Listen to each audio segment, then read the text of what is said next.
मोदी जी की मां बहन की गालियां ये कांग्रेस के कार्यकर्ताओं ने दिया है दोस्तों। आज जो राहुल गांधी जी का कार्यक्रम था बिहार के सीतामढ़ी में, बड़े मंच से मोदी जी की मां की भद्दी भद्दी गालियां ये कांग्रेस के कार्यकर्ताओं ने दिया है दोस्तों उस मंच पे राहुल गांधी जी नहीं थे, ना ही तेजस्वी यादव जी थे, लेकिन कार्यकर्ता थे और कार्यकर्ताओं ने मोदी जी की मां बहन की गालियां दिया है।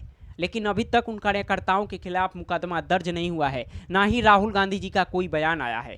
दोस्तों राहुल गांधी जी मंदिर पहुंचे थे, सीतामढ़ी के जानकी मंदिर में पूजा पाठ किया, तेजस्वी यादव जी भी पूजा पाठ किए हैं, लेकिन जिस तरह से वहां से वीडियो सामने आया है दोस्तों, हम इस देश के प्रधानमंत्री मोदी जी पे सवाल उठा सकते हैं, आरोप लगा सकते हैं, लेकिन माँ बहन की गाली हम नहीं दे सकते हैं, क्योंकि वो हमारे देश के प्रधानमंत्री जी हैं, पद पे बैठे हैं, और उनको ये कांग्रेस के कार्यकर्ताओं ने इतना शर्मनाक गाली दिया है दोस्तों कि मैं आपको वो बयान इस मंच पे नहीं सुना सकता हूँ, गाइडलाइंस के खिलाफ आ जाएगा, वीडियो हट जाएगा।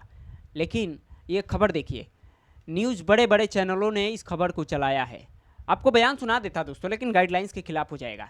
लेकिन राहुल गांधी जी लगातार इलेक्शन कमीशन पे आरोप लगा रहे हैं दोस्तों। मैं उस बात को मानता हूं कि वोट चोरी हो रहा है, लेकिन आपके कार्यकर्ता मोदी जी को गाली नहीं दे सकते हैं, उनकी मां बहन की गालियां नहीं दे सकते हैं।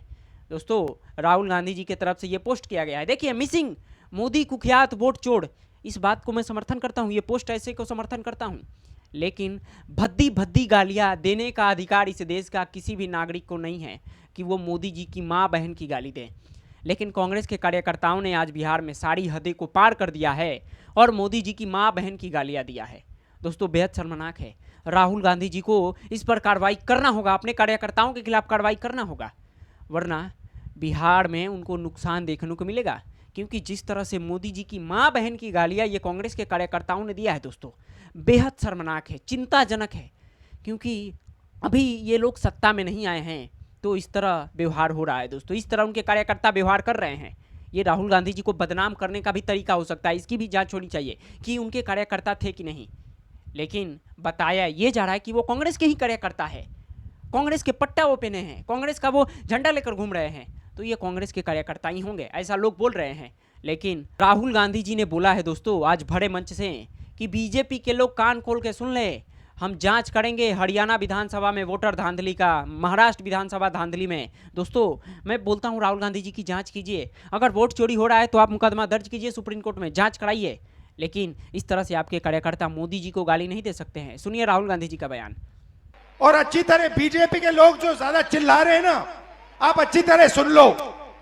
हमने अभी सिर्फ कर्नाटक का सबूत दिया है, हम आने वाले समय में लोकसभा का सबूत देंगे, हरियाणा का सबूत देंगे, बाकी प्रदेशों का सबूत देंगे और यह साबित कर देंगे कि बीजेपी आरएसएस वोट चोरी कर कर चुनाव जीतती है। ये जो आपने बयान सुना दोस्तों, राहुल गांधी जी बोल रहे हैं कि हम जांच करेंगे। कीजिए राहुल गांधी जी, आप जांच कीजिए, लेकिन अपने कार्यकर्ताओं को समझाइए।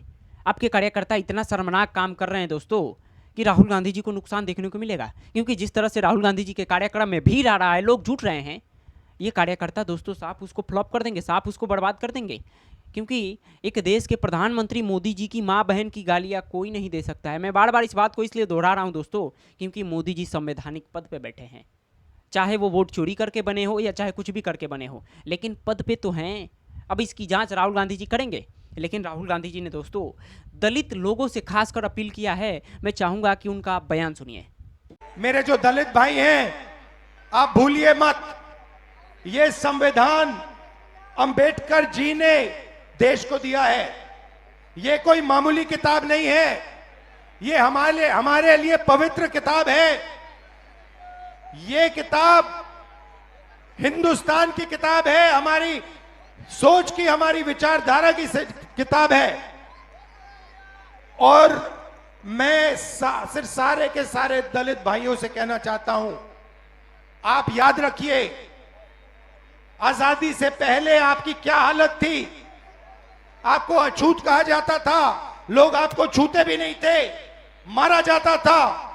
जो भी आपको अधिकार मिले हैं, जो भी अधिकार आपको मिले हैं, संविधान के कारण मिले हैं, संविधान ने आपको अधिकार दिए हैं। और ये बीजेपी के लोग ये सारे के सारे अधिकार आपसे और ईबीसी से और पिछड़ों से छीनना चाहते हैं। भाइयों और बहनों, 65 लाख वोट कटे हैं। लिस्ट निकालिए और देखिए, उसमें ईबीसी है, दलित है, अल्पसंख्यक है, पिछड़े वर्ग के लोग हैं, गरीब लोग हैं, किसान हैं। उसमें एक अमीर व्यक्ति का नाम नहीं है, एक अमीर व्यक्ति का नाम नहीं है। वोट चोरी ये गरीबों से कर रहे हैं क्योंकि ये आपकी आवाज को दबाना चाहते हैं। और मैं स्टेज से आपको कहना चाहता हूं, ये आपकी आवाज को कभी नहीं दबा पाएंगे। हम आपके साथ खड़े हैं।